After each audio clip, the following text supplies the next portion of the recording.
Muchísimas gracias. A ver, esta tarde vimos la conferencia del Colegio de Ingenieros Civiles de México, en donde pues prácticamente se está complicando la rehabilitación de la línea 12 del metro y se suman también fallas estructurales que tienen que ver directamente con eso, con su construcción.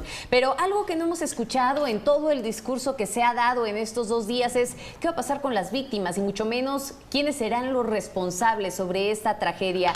¿Qué nos dicen al respecto de esto? Les pongo el tema sobre la mesa, me despido, los veo mañana. Hola Magda. Gracias Magda. Bueno, a ver, sobre las víctimas lamentablemente es de lo que quizás menos se ha hablado y bueno, pues seguramente dentro de las penas de los más de 100 lesionados y de las 26 víctimas fatales, sí, pues ya muchos han empezado a hacer este tema de demandas, incluso en los Estados Unidos, en demanda de indemnizaciones suficientes que puedan de alguna forma aliviar el dolor, la pena de perder un ser querido. Ya veremos en qué acaba este asunto. Sí, pero todo está centrado, Víctor, exactamente en lo que estás comentando, en el tiempo de rendir cuentas. ¿Quién va a pagar esto? Esto es precisamente una de las grandes dudas. Hoy, de acuerdo luego de escuchar el estudio preliminar de ayer y hoy que da hoy el Colegio de Ingenieros, si evidentemente hay un problema, hubo un problema en la construcción. Y eso nos lleva directamente sobre algunos funcionarios que actualmente, bueno, pues están tratando de defenderse seguramente de este asunto y también sobre la empresa constructora. Es decir, en este momento, de acuerdo a la información preliminar que hay, es Marcelo Ebrard como digamos el responsable de como autoridad máxima en la Ciudad de México, que bueno, pues quería terminar la obra más importante de su periodo como jefe del gobierno de la Ciudad de México, la obra más importante que iba a ser la línea dorada, que se ha convertido en una verdadera pesadilla para él. Y por otro lado, la empresa Carso, en este caso ese tramo, recuerden ustedes que estaban participando Alstom, que es una empresa francesa si no me equivoco, está también ICA y en otros tramos Carso, la empresa de señor Slim, del magnate mexicano. Así es que, bueno, hasta el momento eso es lo que se vislumbra hasta el momento, pero no hay responsables todavía. Quizás cuando tengamos el segundo y el tercer reporte de la empresa contratada pudiera de alguna forma pues confirmarse lo que ya han adelantado, por ejemplo, pues estas investigaciones particulares como el New York Times, donde señalan que el problema fue un problema de construcción. Y ahí hay varias preguntas que yo mismo me pregunto, Víctor, y que las comento contigo. Sí, ¿quién ejecutó la obra? Sabemos quién la ejecutó. ¿Quién supervisó la obra? Ese es un tema que todavía no se clarifica. ¿Quién la mandó a hacer? Sabemos quién la mandó a hacer. ¿Sí? ¿Quién la puso en funcionamiento? También, porque no quería irse del cargo sin echar a andar esta obra y se pueden presuponer prisas para terminar esta obra. Y aquí es otra pregunta que ahora escuchando el reporte de los ingenieros, si esta obra va a estar inservible, hay que volverla a hacer, hay que volver a rehacer toda la línea en lo que se refiere a la parte elevada. En fin, hay preguntas todavía y lo que tú y Magda ponían sobre la mesa. ¿Sí? ¿Quién es el responsable hasta el momento? ¿Quiénes van a ser los responsables? Culpas y responsabilidades, mi querido Raúl, y yo creo que a estas alturas del juego, con el trabajo espléndido que presentó el New York Times, que por cierto, a pesar de haber sido criticado por el presidente, demostró que sí tenía razón en muchos de los datos que dio en base a este primer reporte que nos dio la empresa responsable de la auditoría. A mí me dan la impresión de que independientemente de lo que nosotros, tú y yo y los medios en general discuten y analizan sobre responsabilidades, en el gobierno ya están comenzando a hacer una especie como de diagnóstico de cómo se van a repartir estas culpas y estas responsabilidades. Nosotros ya tenemos una idea, pero evidentemente lo que no sabemos son los grados y los niveles. Evidentemente, tal vez el principal damnificado, si hablamos políticamente hablando, es el señor Marcelo Ebrard, ni duda cabe, pero habrá también otros, como la misma empresa, y dentro de estos grupos de poder, que es el equipo de poder del señor Marcelo Ebrard y el equipo de Carso y de la empresa del señor Slim y de los otros funcionarios, bueno, también habrá grados de responsabilidad que se tendrán que ir administrando, diluyendo o aplicando, como tú lo quieras ver, porque va a depender mucho, en este caso, del gobierno federal y su decisión. Un drama terrible porque bien también lo dijiste tú al principio, donde quedan también la situación de los 26 muertos y sus familiares, que se supone bajo la óptica de este nuevo gobierno deben ser los primeros en ser atendidos y reivindicados en toda la extensión de la palabra. Terrible que se hayan tenido ya que ir o se estén preparando para una denuncia en los Estados Unidos a sabiendas de que aquí en México podrían no encontrar justicia. Es una dura prueba para el gobierno actual que tendrá que responder y decidir. Fíjate qué dilema, o se pone del lado de donde siempre ha dicho que está y que es el espíritu por lo que está, que son los pobres y los marginados, o se pone del lado de la clase política que en este momento forma parte de su equipo.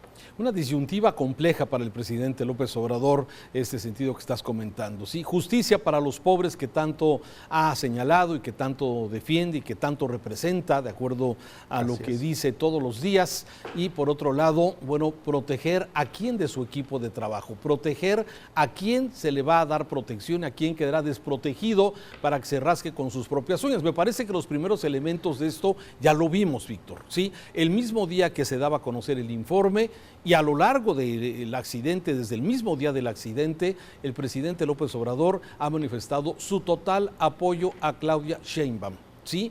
Y aquí hay personajes dentro de esta estructura, en el caso de la directora del metro, que no ha sido tocada. Dicen que por la cercana relación que tiene directamente con el presidente López Obrador. Y esto me parece que la señora Serranía, la responsable de la dirección del metro, que se le preguntó en varias ocasiones y como tú ya has señalado, ha habido varios accidentes, incidentes que han ocurrido en los últimos meses, en los últimos años, ya en la administración de Claudia Sheinbaum, problemas con el metro, se les quemó la central, hubo otro accidente. Claro. Y este tipo de situaciones pareciera que han pasado como desapercibidas y me parece que también ahí hay grados de responsabilidad, pero es realmente que llama la atención que en estos 40 días desde que pasó el accidente el 3 de mayo, la directora del metro no ha aparecido en ningún momento. Y me parece que a pesar del discurso que se dice de que no son iguales, ¿sí? Nos muestra exactamente con los hechos hasta el momento pues que son exactamente iguales, no hay responsabilidades, no fue separada de su cargo para la investigación, no hubo absolutamente nada. Es más, hoy, después de varios días, sí, no ha pasado nada. Lo único que ha sucedido es, bueno, ese apoyo que de alguna forma parece fue insuficiente para algunas de las víctimas, el tema de la atención médica para algunas de las víctimas también que quedaron lesionadas, el tema de la suspensión de la línea que ha sido también un impacto muy importante para toda esta parte del oriente de la Ciudad de México, que se queda sin transporte eficiente, seguro, entre comillas. Fíjate lo que es la ironía de la vida. El metro siempre se dijo que era un sistema de transporte masivo, eficiente, rápido y seguro. Seguro. ¿Qué cosas, Víctor? Sí, esos conceptos que señala son propios del metro como tal, como se conoce a nivel mundial, porque es cierto, el sistema de transporte, los sistemas de metro en el mundo son eficientes y seguros y económicos en muchos sentidos, pero en México ya ves, hay siempre excepciones. Otro aspecto que también ahorita que mencionas el análisis, Raúl, que ese es tu análisis, el quitar de nuestro vocabulario el término de incidente, como le llama, porque eso lo usa mucho el gobierno, si te fijas, incluso en el informe que se presentó, no se le da el término de accidente, se dice el incidente, queriendo minimizar con esto algo que es de suma gravedad. Esto fue un accidente y fue una tragedia. Lejos está de ser un incidente, por eso me llamó la atención que en el informe de ayer, y con frecuencia el gobierno utiliza el término incidente, como si fuera una situación de todos los días que pasa. No, señores, aquí hubo una tragedia de altísima, que implica una altísima responsabilidad. Ahora bien, no creo que sea necesario esperar ya hasta julio y agosto el segundo y tercera parte de estos informes. Ya sabemos por dónde va el asunto. Hubo negligencia, hubo una obra mal diseñada, mal soportada, mal administrada, mal regulada, y bueno, pues ya es tiempo, ¿no? Entonces, de empezar a deslindar responsabilidades. Por eso insisto mucho en que el gobierno tiene una oportunidad de oro para demostrar realmente de qué está hecha, el actual gobierno de qué está hecho. Si está realmente sirviendo su vocación de servicio a la ciudadanía, de servicio a los pobres y a los necesitados, o está dispuesto a proteger a una clase política que en cierto modo es la que le garantizaría al presidente la consecución y el seguimiento de su proyecto político. Híjole, qué situación tan complicada, Raúl. Va a hacer todo lo posible, no tengo la menor duda, como ya hemos empezado a ver, sí, por de alguna forma, pues como dicen los políticos, tratar de tener los menos daños posibles en el daño político, desde luego. ¿Cómo lo va a hacer? Ya hay las primeras señas, como lo mencionábamos en días pasados, ¿sí? Cuando el presidente hace señalamiento de que el pueblo, los pobres, saben que estas cosas ocurren. No sabe que son estas cosas que ocurren. O sea, el pueblo piensa que subirte a un metro, que subirte a una línea y transportarte, ¿sí? Estás precisamente seguro que no va a pasar un accidente que pueda tener un origen criminal, una negligencia criminal, como parece que lo que hemos visto. Realmente el ver las fotografías de los pernos, ¿sí? Mal colocados, o de la falta de pernos. Víctor, me parece que quien realizó esa obra y quien tenía la obligación de verificar, de supervisar, porque aparte cobran muy bien, todas estas empresas cobran muy bien, y además las empresas paralelas que hacen las auditorías de las obras públicas para estar verificando que se esté haciendo lo correcto. ¿Dónde estuvo esa empresa? ¿Sí? ¿Cómo es posible que una hora antes de que se inaugurara la línea dorada recibió la certificación correspondiente? Me parece que hay muchas señas, muchas claras señas de que hubo una negligencia criminal en este asunto, y esperemos que las consecuencias para los responsables sea también de ese tamaño, Víctor. Fíjate, las empresas certificadoras, como tú bien dices, también tendrán que responder por esto, y claro, son varias ahí las que están metidas y que poco se han mencionado. Finalmente, este es un asunto técnico, muy técnico en muchos sentidos, Raúl, mucho de ingenieros, mucho de, ya ves, el lenguaje que se utiliza, incluso se pierde uno porque uno no es experto en esto. Pero a mí lo que me queda claro también que es la gran oportunidad para poder hacer un buen análisis de la manera como se hace la obra pública en este país, la manera como se diseña, cómo se entrega, cómo se supervisa, cómo se llevan los controles, en fin, todo ese proceso de algo que sirva esta desgracia, y esto sería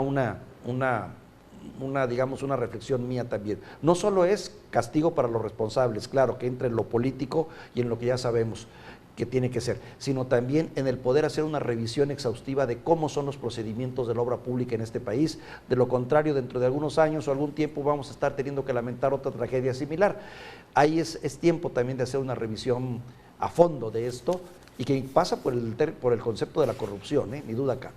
Sí, a ver, esto puede quedar, la línea dorada, la línea 12, puede quedar como un monumento a la corrupción. Puede quedar, si es que se confirma lo que hoy el Colegio de Ingenieros da a entender, que por lo menos hay un 60% de esta línea que habrá que revisar, ¿sí? Un 60% habrá que revisar, ¿sí? Y esto puede quedar como esas grandes obras, como tú bien lo dices, como un monumento, como un ejemplo de lo que no debe suceder, de un monumento de la corrupción, de un monumento como la Estela de Luz, de ese monumento que, pues hay muchos ejemplos que han quedado como ejemplos de la corrupción en nuestro país. Ojalá no sea, ojalá se llegue de alguna forma a resarcir los daños, y quizás, como decía este comité de reconstrucción, este comité técnico de refuerzo y rehabilitación de la línea 12, que son expertos los que van a analizar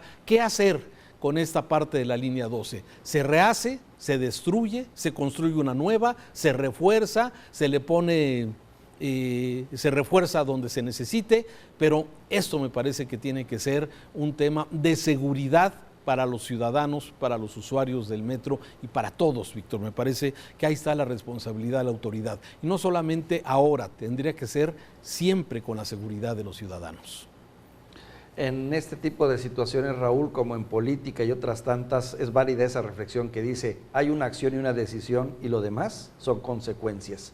Aquí hubo acciones y decisiones que ahora están teniendo consecuencias. Qué interesante se va a poner esto, ¿eh? Seguimos con los temas aquí en Mega Noticias, Víctor. Muchas gracias. Saludos, Raúl.